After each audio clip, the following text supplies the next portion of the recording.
energy in the room now. We welcome Ms. Kelley Cusmano, 2024-2025 Michigan Teacher of the Year, English Language Arts teacher at Rochester High School in Rochester Public Schools. And Mr. Calvin Nellum, Region 10 Regional Teacher of the Year, 8th grade science teacher at the Detroit Academy, who chased me down for a selfie. This is an informational presentation. No board action is required. Gentle people, welcome. All right, well, I'm pleased today to introduce Calvin Nellum, and I won't take too long. I'll let him share his words of wisdom here. Hello, everyone. My name is Calvin Nellum. I'm a product of my mother from New Orleans Public Schools, Niger West. I came to Michigan to teach, and I am teaching. I'm a teacher in science, specifically physics. I got my degree in physics. I have an endorsement in mathematics. And I'm a coach in all sports, but I specifically learned how to build robots, where I've been able to successfully lead first robotics teams in high school. And this year we led our middle school team that participated in the only high school competition. We outranked 200 schools. We won the Rookie Award and Rising Star Award in robotics. So I'm very proud to be here. Thank you all. So essentially, I'm here because of my admin. I'm here because of my mentors. My daddy was never in my life, so my mother always tried to make sure that she put a lot of people in front of me to ensure that I had no excuse. And because of that, I'm here to talk to you about not just the teacher-student relationship, but the admin-teacher relationship. Because when we talk about recruiting teachers, we also got to do what? Retain them. And when we talk about the number one person that is really influential to teachers is the admin. Because if you think about it, when a student does an assignment, they want, here, teacher, look what I did. But imagine teachers, when they give out great lessons, they do great things for students. Who's there to give them that good job? It's the admin. So historically, we know that teachers remain in the schools longer, mostly in principals. Essentially, what that means is that teachers are your experts. They're there. They're there doing the work. They're there with the kids. They are the counselors. They're the parents. They're teaching. They're doing all these great things. They're creating all these lifelines that 150 of those kids are depending on. But what about the need for that student, that teacher, to get that need? It comes from the admin. So according to the new Teacher Center, students in schools with higher levels of reported instructional teacher leadership perform at 10% higher points in math, English, and compared to schools at lower levels. NTC studies also find that when teachers are involved in decision-making process related to school improvement, the student conduct pretty much is just a great outcome. And essentially what that means is that when teachers are asked, how do we fix this from admin, that's a huge thing for teachers. Because why? You see me as an expert, you see I'm teaching kids, and you're asking for my input. If you implement it, I'm for sure gonna stay at that school. And that's what we want. We want to feel empowered. We want to see what we're doing working, not just in the classroom. So Calvin and I both have very similar philosophies on this. And this quote from the National Association of Secondary School Principals, I just want to read it out loud because I think it's really important. Redefining leadership in a school is not as simple as tapping talented people to head up new committees. So that is kind of the baseline, right? Like, you're a great teacher, you're going to be in charge of this extra thing. But if you do this right, and if you do this work correctly, as we both will talk about the success with our districts, you're able to cultivate teacher leadership in a way that promotes teachers to stay. You lead without leaving. That's one of my favorite lines. And teacher leadership is really a matter of partnership between administrators and teachers. This capitalizes on teacher strengths. And I can say, with my own administration, allowing me to be a leader, but also remain in the classroom was what kept me in the career field. I know that for a fact. And to build these roles takes careful and authentic work on both parties to make sure it's not just adding an extra duty.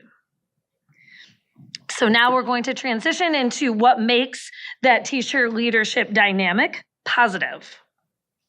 Yep. So essentially what we're talking about is removing the managerial, and ask, you're going to manage, I'm going to tell you what to do, but I want to know that you can teach my class. right? Because if you can't teach my class, I'm gonna listen to what you're saying, but I'm not gonna listen to all of it because teachers, we care about expertise. We care about you being an intellectual giant. So if you can come in my classroom, do what I'm doing, oh, I'm definitely gonna listen to you and I'm gonna lean on you and I'm gonna ask for help and I'm gonna support you. Going back to everything that we do as teachers, if I don't have someone that's gonna be there to, good job, Nella. I see what you're doing, Nella. Very good. You know, we need those things, right? And you think about your favorite teacher. Think about that amazing lesson that they gave you. What if there was an admin that didn't tell them good job? How do you think they felt, right? And then they gave another lesson. 69 lessons went by, no good job. That teacher's gonna feel not appreciated. That teacher's not gonna feel what they're doing is not being fully appreciated. And the admin is as simple as, I see what you're doing, Nella. Keep it up. I promise you, it does a lot. And so we wanna take the managerial role and elevate it to, I see you in me. You're gonna be a superintendent one day, Mr. Nullum. You're gonna be just like Mr. Rice one day, Mr. Nullum. But you gotta do these little bitty things.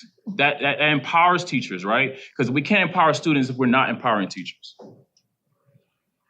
And so essentially at Detroit Academy of Arts and Science, we have a Passing the Torch model where you come off as a student teacher, 3 years go by, you're a general teacher. 5 years go by, you're still a novice teacher, right? You're not quite a master, right? But for me right now, in my 9 years teaching, I can say I'm a model teacher. From all my mentors, from all my admin that I've been able to do, we have a model teacher program where we essentially have a program where it say, this is what it looks like to be a teacher that could do an exit ticket and get growth. This is what it looks like to have a teacher that has good classroom management. This is what it looks like. You understand what I mean? And so when we have that process, a teacher can come in as a general teacher and hopefully become a model teacher. And they're staying at the school. So if we say, come to my school, you'll eventually become a model teacher, we're gonna retain those teachers. We're gonna develop you. And that's essentially what happened when I went to Detroit Academy of Arts and Science. I came in as a general teacher, they saw what I had, and they immediately invested in me. Principal mentor, okay, Calvin, we gotta do these little bitty things. Miss House, we're gonna work on some things, we work on your classroom management. And throughout a whole year, I became a model teacher. And I'm not a master teacher yet, I am getting my national board certification, but I am nothing without my admin supporting me, right? And so teaching, we wanna recruit them, but we have to retain them. How do we retain them? We empower them by just being a great human. And then I'm going to talk a little bit about what this looks like in Rochester Community Schools. So my master's degree is in curriculum and instruction from Michigan State. And so one of the ways my district has leveraged my expertise outside the classroom is by creating curriculum consultant positions. And at Rochester, there's one for each of what we call the core fours. So English, math, science, and social studies. We also have other positions that work with arts and PE, et cetera. But these are the people I work with the closest. There's also representation at the middle school level. And we are full-time teachers, but we also have released time to work on district initiatives and curriculum objectives in our specialized subject areas. What we find is that it flexes our time, it flexes our minds, and we're able to be better, stronger teachers because of the work that we do in leadership. And I really feel like this was something that I advocated for years with my district, because when you think about in a traditional public school space, leadership a lot of times is very straightforward.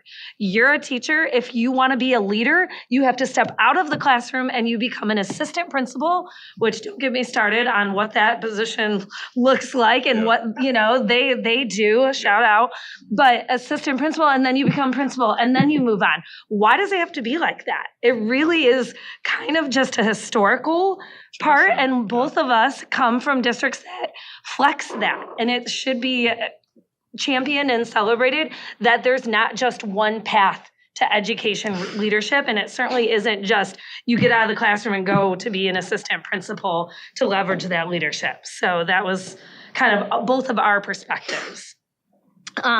Also, when you think about this, I love this quote: managerial tasks do not stir the blood of dedicated teachers. So that is not what we want here. They desire to solve complex problems that they are faced with in the classroom. If you want to talk to us about teacher retention, you want to talk to Calvin about robotics and how to bring that to more students, we that's what we think about. And that's what we do in our leadership capacities and roles. In the graphic on the right, when you elevate and empower a teacher leader, they learn to shape educational policy. It encourages professional autonomy. They facilitate change management. I can't tell you how many times I love this phrase when people talk about teachers in the field. I always feel like I'm like a lion hunter or tracking or something, but it means that we're in the day-to-day. We're doing things. And so when you empower us to speak beyond our classroom environment and at the level of board meetings and curriculum strategies and things, we have stuff to say. And I would argue that we say it louder and pretty eloquent. Yeah. So, and it strengthens collaboration. I've learned so much from, I think I mentioned it before, science teachers and talking about phenomena. Now I know what phenomena is beyond the English classroom. And that's because I work really closely with our science curriculum consultants, and just really that there is more of a space and there's more flexibility than what has traditionally been seen for leadership. That one. So those teachers in leadership are uniquely positioned to work in areas of educational advancement. They are most interested in without having to make either the choice between being a classroom or full-time administrator. As teacher leaders, they can essentially have the foot in both worlds. And again, I'm an intellectual giant. I don't want to be an admin. I want to stay in education until, like my mother, 40 years, right? And I take pride in that. And that's not the paradigm right now. And we want people to stay in education because we need more educators. We need great educators. And we also need great admins to support them. So thank you all. And then to kind of finish us out, it's been a busy month for me going around the state. But I think one of the things that I've been most proud of is with the regional teachers, we've been able to speak to a lot of colleges about why you should be in the field of education. Again, I think that is probably the best part of the job and what I've enjoyed with the regional teachers. We've spoken at U of M Flint, Michigan State, Central Michigan, and just being able to kind of demystify what kind of the national narrative has been, that it's a very scary field to go in. And I'm not arguing it's not without its challenges, but this is an amazing career. One of the best jobs ever. And so you can kind of take it from there. So thank you so much.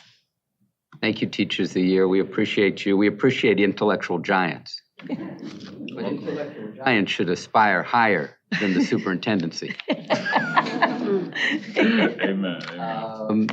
Board members, questions or comments for our Teachers of the Year? Dr. Robinson, Ms. Lipton. Yeah, I think about this a lot, about teacher leadership, and you kind of really, you laid it out exactly right. If teachers have aspirations for leadership, they're often counseled out of the classroom, right, into higher education, into administrative roles. I think for a lot of us in this room, we have been in the profession or around the profession during a time when a whole level of kind of middle management, if you will, in education has been just obliterated. There used to be subject area supervisors for every academic area in most medium to large size school districts. Those positions are almost gone now. Oh, thank you. Thank you. I apologize, and now you might have to hear what I say, but in my area, I'm a music teacher. There used to be a music supervisor in every school district in the state, in every moderate-sized school system in the country. In some states, we're down to 3 or 4. Right. Only in the largest cities. And what happens is when you don't have what I call chief worriers for certain subjects, I need a chief worrier for robotics.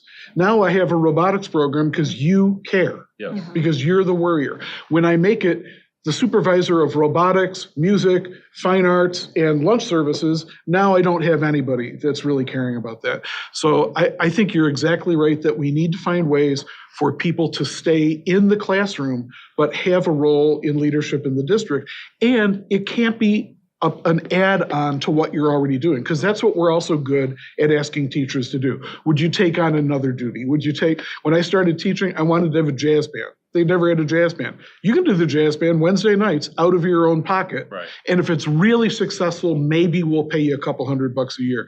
So I think we have to value what teachers know, value what they do. When we put together educator roundtables, there should be teachers on those educator roundtables, right? Not just people who left the classroom 15, 20, 30 years ago. Right. We need the voice of teachers on a daily basis helping to guide the profession forward.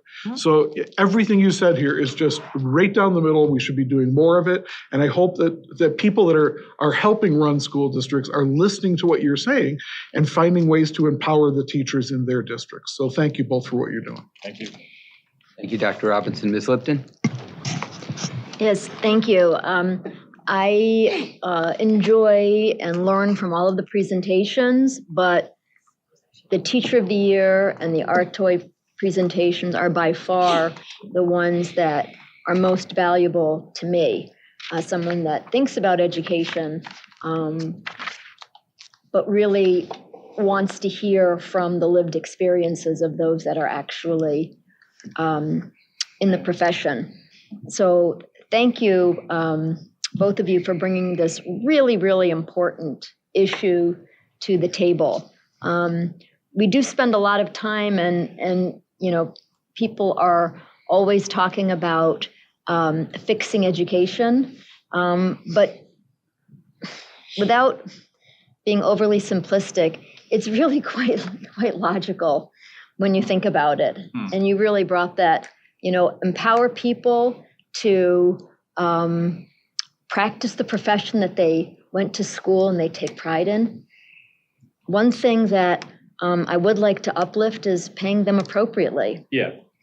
And making sure that the increase in pay doesn't come with a removal from the classroom. Yeah, can I add to that real quick? So at our model teaching program at Detroit Academy of Arts and Science, we say, if you can be a great communicator, you can lead a grade level team, you can, obviously teach an expertise, be a model teacher, we'll pay you 6 figures. So we're telling teachers that they're coming in. We have, it's our second year having a model teacher program. We have another cohort of model teachers. And essentially, we're just putting great kids in front of, great teachers in front of good, amazing kids in Detroit. And it's the results are flowing. So definitely, you all should definitely come to Detroit Academy of Arts and Science and witness it for yourself. Yes, we would love that. Thank you so much, both of you. Thank you, Ms. Lipton. Others? Ms. Tilley? Thank you both so much for the presentation. I think that was probably one of the best ones I've seen, and really appreciate the leadership aspects. And Kelley, that was one of the things that stood out about you was the leadership. My undergraduate degree is organizational leadership and communications. So I really felt the leadership part would be really strong for the MTOY to be able to help to coach the art toys. So love that. And really loved your delivery with the presentation. Thank you. And wanted to know if you could talk a little bit about your experience as an art toy. And I really love the part of the presentation where, you're talking about the problems, but you're also very solution oriented. Yeah. Are there any other aspects of education that you want to talk about because you can only fit so much in a presentation. Yeah. So are there any other aspects, things that we could do better? Yeah, I guess I would say is just, whenever you see a teacher, tell them thank you for your service, because it is a tremendous service, right? And once teachers understand that they're in the service, they understand that they're doing a lot for America, right? We're ranked 55th, 45th in the nation in education internationally, right? And so we have a lot of work to do as a country. And so just, tell your next teacher, thank you for their service, right? And continue to fight for education. We're in a good fight. I love it. I'm happy to be here. I'm a representative of my mother, New Orleans Public School, 40 years. I'm gonna keep saying that, right? Because I have great reverence for her. She was my first admin. And so I am nothing without her. And so please continue to uplift teachers, continue to put your money where your mouth is, and, tutor for a little bit. Thank you, and thank you both for your service. Thank you, thank you. Thank you, Ms. Tilley. Other questions, comments, concerns, reflections of board members? I would just say thank you. Thank you. Thank you. Thank you. Thank you to you both. Appreciate you. Good job.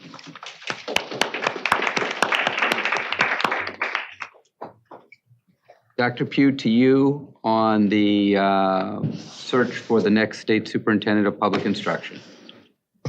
And just a quick update.